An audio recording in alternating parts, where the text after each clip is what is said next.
War. Pretty awful stuff. That's my blinding insight for today. I'm privileged enough to spend my life sitting at a computer and eating pizza, so I can't really tell you too much about the horrors of war. Although, have you ever just looked around at people today and thought, maybe we made a mistake when we stopped sending every generation of men off to war? They were certainly built different back then. For example, today's video is about a German pilot risking his life to save a US bomber crew during World War II. Then 50 years later, they met and became lifelong friends. The closest you could get to that today is a drone operated remotely by a lad with an Xbox controller, only killing half of someone's family instead of all of it. But we also don't have Hitler, so I guess it balances out. December 20th, 1943, the men of 527th Bombardment Squadron are flying a mission to Bremen to bomb a German aircraft factory. One of these bombers in formation is a B-17 Flying Fortress named Olde Pub. Couldn't have thought of a better name myself. It is commanded by 2nd Lieutenant Charles Charlie Brown. By his own admission, Brown was then a rookie pilot, this being his first command mission. He was only 21, but he had told his 9 crew members he was 25, hoping to appear more senior and deserving of respect. Men have such an amazing gall in lying about their age. Children's tickets are half price? I'm 12. Going off to war? I'm 18. Elderly getting free? I'm 102. Lego set only suitable for ages 4 through 99? I'm 57. On reaching the factory, the squadron was met by heavy anti-aircraft fire. The factory was protected by 250 flak cannons. Olde Pub is rocked hard and suffers heavy damage from hits. The plexiglass nose is shattered and 2 engines are down. In its rough state, the bomber cannot keep up with the rest of the formation, who are also taking damage. They continue on as Olde Pub lags behind alone. Then, the German fighter pilots appeared. For the next 10 minutes, Brown and his crew fought off Messerschmitts and Vergers that picked away at the lumbering wounded beast. The plane was now in extremely bad shape. The whole plane was chewed up, with the rudder half missing, the nose cone gone, and a huge hole in the wing. Another engine was damaged and the internal systems were also in bad shape.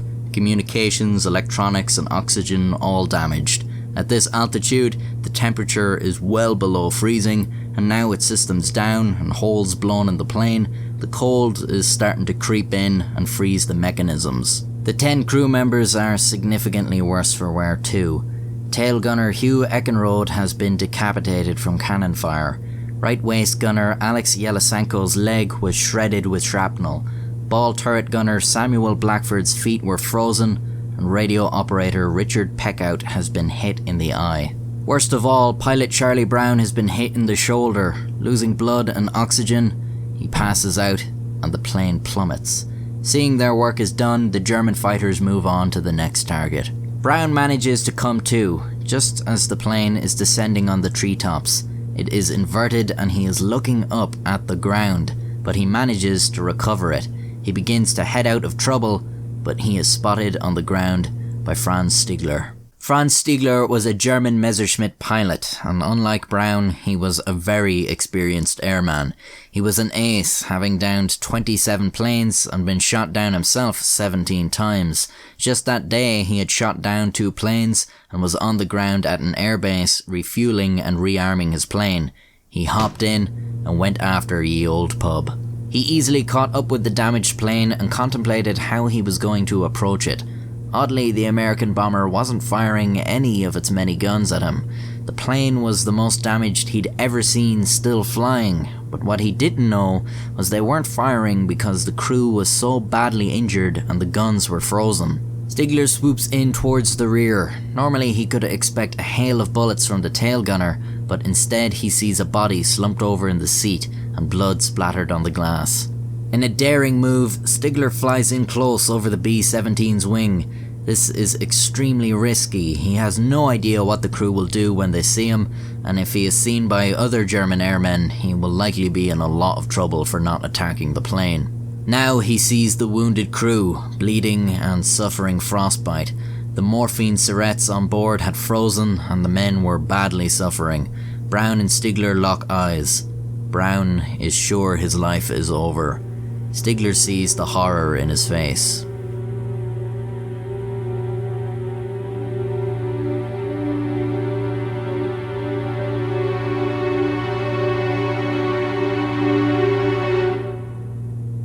Franz Stigler cannot bring himself to fire at the Americans. He had ended many lives, but shooting a far-off plane wasn't the same as opening fire on a rattling husk when you can see the faces of the half-dead men on board.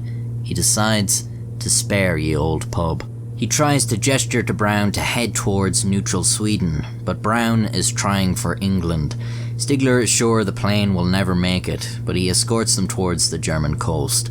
When they're just out to sea, Charlie Brown sees Franz Stigler wave him good luck, and he turns back to Germany. Franz Stigler never told anyone about how he had spared the American bomber, for obvious reasons. Miraculously, ye old pub makes it to Britain, and all but Eckenrode survive. Brown informs his superiors what had happened, but they told him to keep it to himself. Probably best for morale if your soldiers don't believe the men they are killing are noble and honourable dudes. And so, Charlie Brown put the story in the back of his mind, and eventually forgot it. Like Stigler, he fought on in the war, and after its end, the war stayed with him. Memories of raging fire, hailing bullets and ghastly casualties remained fresh as decades passed by. In 1986, the retired Brown was at a combat pilot reunion event when he was asked if he had any memorable missions during the war.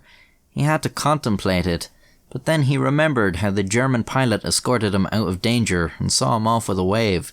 Telling his story to other people made Brown realise how unbelievable it was. What were the chances of such a thing happening? He owed his life to a chivalrous German pilot. He decided it would be a shame to go his whole life never knowing who it was. Over the next 4 years, Brown searched through US and West German Air Force records to find a clue, but came up with nothing. One day he put in a letter to a Combat Pilot Association newsletter, hoping at least somebody would know somebody who could point him in the right direction. That's what I like to call pissing in the wind, but would you believe it, months later, Charlie Brown received a letter from Franz Stigler. They spoke over the phone, and Stigler was able to recount the incident, confirming to Brown that it was really him. They met in person in 1990. Both were tearful as they hugged. Stigler, who had moved to Canada in 1953, got to see photos of all the grandchildren of the crew of Ye Old Pub, all lives that wouldn't exist had he fired upon the plane. Could you sort of tell us what your feelings were when you two met today? It's almost impossible to describe. We have spent several hours on the phone, so I felt that we had something in common. First, a love of air and a love of aviation. It was like meeting a family member, a brother that you haven't seen for 40 years. That's about as close as I can come.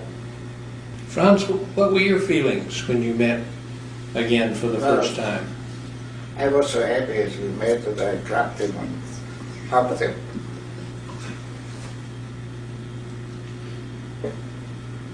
Wasn't easy.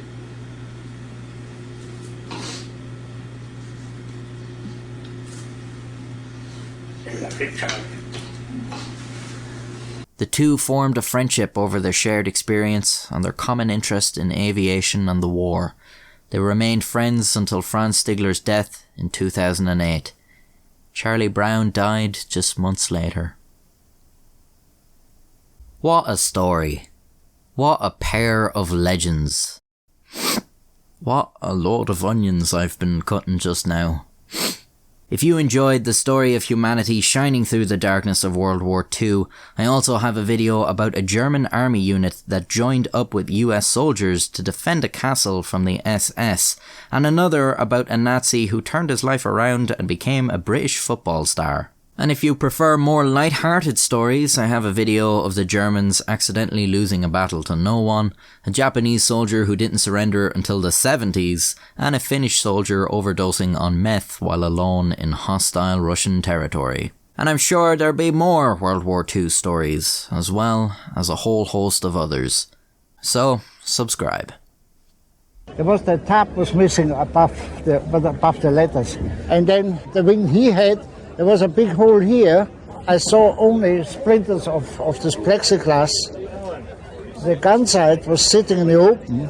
The tail gunner was slumped over the guns or whatever he was slumped over. I saw a lot of blood in there. It was a feeling of absolute helplessness. And, you know, you were totally subject to his whim. Do you remember Charlie's face? Yeah, I remember this face. What did you see in that face? Horror. What do you owe Franz Stiegler? My life.